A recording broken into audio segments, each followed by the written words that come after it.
എല്ലാവർക്കും news first മലയാളത്തിന്റെ പുതിയ വീഡിയോയിലേക്ക് സ്വാഗതം. ക്രിക്കറ്റ് ലോകത്തെ ഏറ്റവും പുതിയ വാർത്തകൾ ആദ്യമേ അറിയാൻ ഈ ചാനൽ മറക്കാതെ സബ്സ്ക്രൈബ് ചെയ്യുക. ക്ഷമയുടെ ഫലം മധുരമാണെന്ന് നാം പലപ്പോഴും കേട്ടിട്ടുണ്ട്. എന്നാൽ കഴിഞ്ഞ ദിവസം രാത്രി കൊൽക്കത്തയിലെ ചരിത്രപ്രസിദ്ധമായ ഈഡൻ ഗാർഡൻസിൽ സംഭവിച്ചത് ആ പഴഞ്ചൊല്ലിന്റെ സങ്കല്പിക്കാവുന്നതിൽ വെച്ച് ഏറ്റവും വൈകാരികവും വീരോചിതവുമായ ഒരു പുതിയ നിർവചനമായിരുന്നു.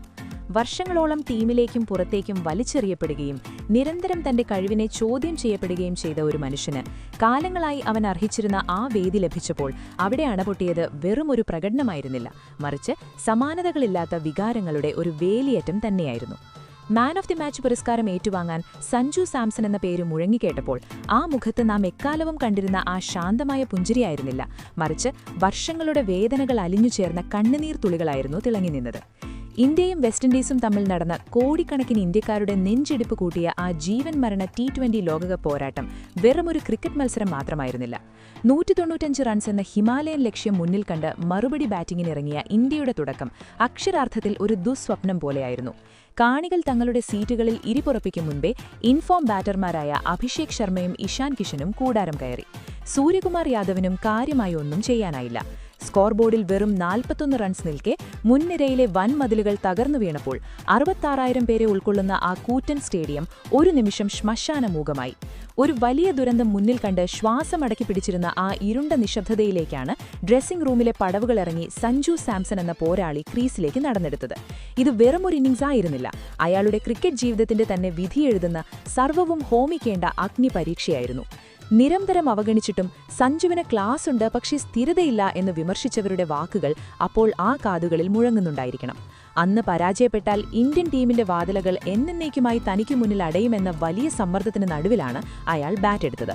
എന്നാൽ ക്രീസിലെത്തിയ സഞ്ജുവിന്റെ മനസ്സിൽ ഭയമായിരുന്നില്ല, മറിച്ച് ഒരഗ്നിപർവ്വതം എരിയാൻ തുടങ്ങിയിരുന്നു. അക്കീൽ ഹുസൈന്റെ സ്പിൻ മാന്ത്രികതയെ വായുവിൽ വെച്ച് തന്നെ ഗതിമാറ്റി ക്രീസിൽ നിന്നിറങ്ങി ലോങ് ഓണിന് മുകളിലൂടെ സ്റ്റാൻഡ്സിലേക്ക് പറത്തിയ ആ പടുകൂട്ടൻ സിക്സർ വലിയ മത്സരങ്ങളിൽ സഞ്ജുവിന് തിളങ്ങാനാകില്ല എന്ന് വിധിയെഴുതിയവരുടെ കരണത്തേറ്റ ഇടിത്തീ പോലെയുള്ള പ്രഹരമായിരുന്നു.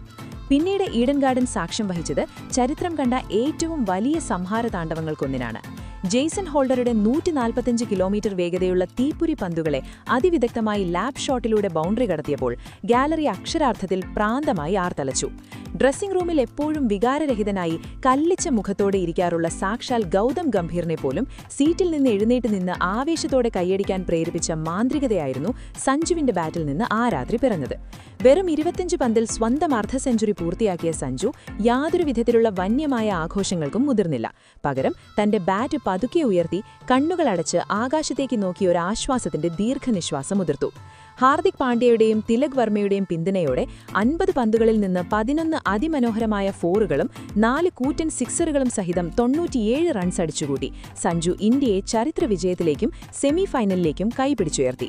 ഒരു വശത്ത് വിക്കറ്റുകൾ കാത്തുസൂക്ഷിക്കുകയും മറുവശത്ത് നിരന്തരം ബൗണ്ടറികൾ കണ്ടെത്തുകയും ചെയ്യുന്ന അത്ഭുതകരമായ ഇരട്ട റോളാണ് അയാൾ അന്ന് ഒറ്റയ്ക്ക് നിർവഹിച്ചത്. എന്നാൽ മത്സരശേഷം ആ പുരസ്കാരവേദിയിൽ മൈക്കിനു മുന്നിലെത്തിയ സഞ്ജുവിന്റെ വാക്കുകൾ ക്രിക്കറ്റ് ലോകത്തെ മുഴുവൻ കണ്ണുനീരണിയിക്കുന്നതായിരുന്നു. തന്റെ വിജയത്തിന്റെ മുഴുവൻ ക്രെഡിറ്റും രോഹിത് ശർമ്മ, സൂര്യകുമാർ യാദവ്, ഗൗതം ഗംഭീർ എന്നീ 3 പേർക്ക് നൽകിക്കൊണ്ട് ഇടറിയ ശബ്ദത്തിൽ സഞ്ജു പറഞ്ഞു, മത്സരത്തിന് തൊട്ടുമുൻപ് ഞാൻ വലിയ പരിഭ്രാന്തിയിലായിരുന്നു. അപ്പോൾ രോഹിത് ഭായ് എന്നെ നേരിട്ട് വിളിച്ചു പറഞ്ഞു, സഞ്ജു, നീ നിന്റെ സ്വാഭാവിക കളി മാത്രം കളിക്കുക. പുറത്ത് എന്ത് നടക്കുന്നുവെന്നോ ഫലം എന്താകുമെന്നോ നീ ചിന്തിക്കേണ്ട, അതൊക്കെ ഞങ്ങൾ നോക്കിക്കൊള്ളാം. അതുപോലെ തന്നെ ഗ്രൗണ്ടിൽ സൂര്യഭായിയും ഓരോ പന്തിനു ശേഷവും എന്റെ അടുത്ത് വന്ന് എനിക്ക് വലിയ ആത്മവിശ്വാസം നൽകി. ഇതിനെല്ലാം പുറമെ ഗൗതം സാർ എനിക്ക് നൽകിയ വ്യക്തതയാണ് എന്റെ കളി തന്നെ മാറ്റിയത്. നിനക്ക് ഓപ്പൺ ചെയ്യണമല്ലേ, പോയി ഓപ്പൺ ചെയ്യൂ. നീ തന്നെയാണ് ഈ സ്ഥാനത്തിന് ഏറ്റവും മികച്ചതെന്ന് ലോകത്തിന് കാണിച്ചു കൊടുക്കുക എന്നാണ് അദ്ദേഹം എന്നോട് പറഞ്ഞത്. വർഷങ്ങളായി താൻ ഉള്ളിലൊതുക്കിയ നീറുന്ന വേദനകളെക്കുറിച്ച് സഞ്ജു തുടർന്നു. എന്നെ പലപ്പോഴും മിഡിൽ ഓർഡറിലേക്കും ഫിനിഷർ റോളിലേക്കുമെല്ലാം മാറ്റി മാറ്റി പരീക്ഷിച്ചു. എന്നാൽ എന്റെ മനസ്സ് എപ്പോഴും പുതിയ പന്തിനെ നേരിടാനും ഓപ്പൺ ചെയ്യാനുമാണ് ആഗ്രഹിച്ചിരുന്നത്. ടീമിൽ നിന്ന് പുറത്തായി ബെഞ്ചിലിരിക്കുക എന്നത് ലോകത്തിലെ ഏറ്റവും ബുദ്ധിമുട്ടുള്ള കാര്യമാണ്. വീട്ടിലിരുന്ന് കളി കാണുമ്പോൾ ആ മൈതാനത്ത് ഞാനും ഉണ്ടാകേണ്ടതായിരുന്നു എന്ന ചിന്ത ഒരു കളിക്കാരനെ വല്ലാതെ തളർത്തും ഉറക്കം നഷ്ടപ്പെടുത്തും. എന്നാൽ ഇന്ന് ഞാൻ നേടിയ ഈ റൺസ് എനിക്ക് വേണ്ടിയോ എന്റെ സ്ഥാനം ഉറപ്പിക്കാൻ വേണ്ടിയോ അല്ല, മറിച്ച് വർഷങ്ങളായി സോഷ്യൽ മീഡിയയിൽ ഉൾപ്പെടെ എനിക്ക് വേണ്ടി പോരാടിയ, ഞാൻ പുറത്താകുമ്പോൾ എന്നെക്കാൾ വേദനിച്ച കോടിക്കണക്കിന് ആരാധകർക്ക് വേണ്ടിയാണ്.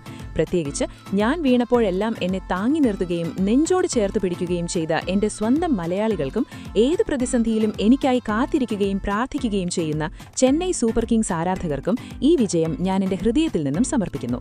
ഈ വാക്കുകൾ കേട്ട് ഒരു നിമിഷം ലോകം മുഴുവൻ സ്തംഭിച്ചുപോയി.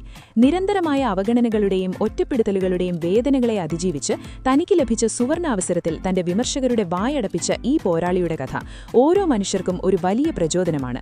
പ്രതിസന്ധികളിൽ തളരാതെ നിശബ്ദനായി തന്റെ അവസരത്തിനായി കാത്തിരുന്ന പുതിയ ഇന്ത്യയുടെ ഈ ഹീറോയെ ഇനി ലോക ക്രിക്കറ്റിനോ സെലക്ടർമാർക്കോ ഒരിക്കലും കണ്ടില്ലെന്ന് നടിക്കാനാകില്ല. ഇത്രയും കാലം ജസ്റ്റിസ് ഫോർ സഞ്ജു എന്ന് പ്രതിധ്വനിച്ചിരുന്ന സോഷ്യൽ മീഡിയ ഇപ്പോൾ ചാമ്പ്യൻ സഞ്ജു എന്ന പുതിയ മന്ത്രം ഏറ്റെടുത്തിരിക്കുകയാണ്. കാരണം ഈഡൻ ഗാർഡൻസിലെ ആ രാത്രിയിൽ ഉദിച്ചുയർന്നത് വെറുമൊരു താരമല്ല, ഇന്ത്യൻ ക്രിക്കറ്റിലെ പുതിയൊരു ഇതിഹാസമാണ്. സഞ്ജു സാംസൺ എന്ന ഈ പോരാളിയുടെ ഉജ്ജ്വലമായ വിശ്വരൂപവും ഗൗതം ഗംഭീറിന്റെയും സാക്ഷാൽ രോഹിത് ശർമ്മയുടെയും ധോണിയുടെയും മൂർച്ചയേറിയ തന്ത്രങ്ങളും സൂര്യകുമാർ യാദവിന്റെ ആവേശവും എല്ലാം കൂടിച്ചേരുമ്പോൾ ഒരു കാര്യം നമുക്ക് നെഞ്ചിൽ കൈവച്ച് ഉറപ്പിച്ചു പറയാനാകും.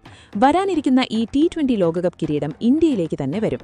അതെ, ലോക ക്രിക്കറ്റിലെ എതിരാളികൾ എത്ര വലിയ വമ്പന്മാരായാലും ശരി, അവരെല്ലാം നിഷ്കരണം തകർത്തെറിഞ്ഞ ഇന്ത്യൻ ടീം ആ ലോകകപ്പിൽ മുത്തമിടുമെന്നതിന്റെ ഏറ്റവും വലിയ മുന്നറിയിപ്പാണ് ഈഡൻ ഗാർഡൻസിൽ നാം കണ്ടത്. ഈ ചരിത്ര വിജയം വെറുമൊരു തുടക്കം മാത്രമാണ്.